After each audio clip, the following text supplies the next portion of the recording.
أعوذ بالله من الشيطان الرجيم. يا أيها الذين آمنوا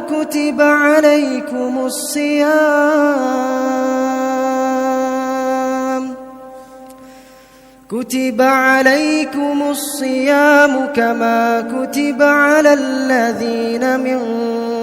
قبلكم لعلكم تتقون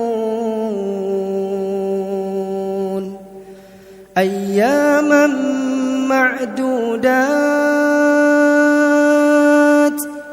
فمن كان منكم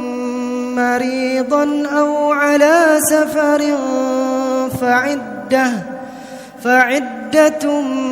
من أيام أخر وعلى الذين يطيقونه فدية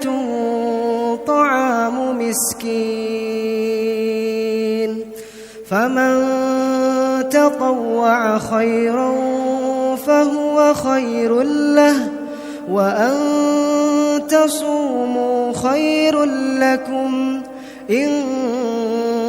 كنتم تعلمون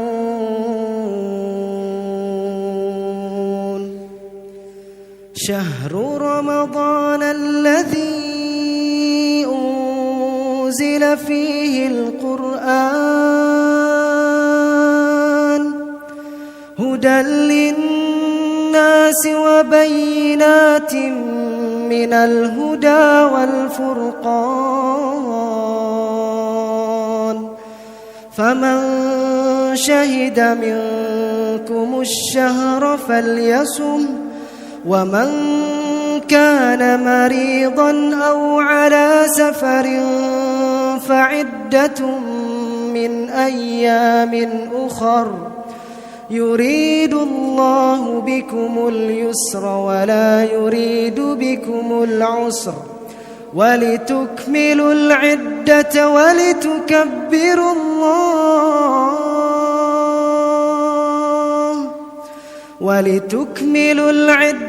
ولتكبروا الله على ما هداكم ولعلكم تشكرون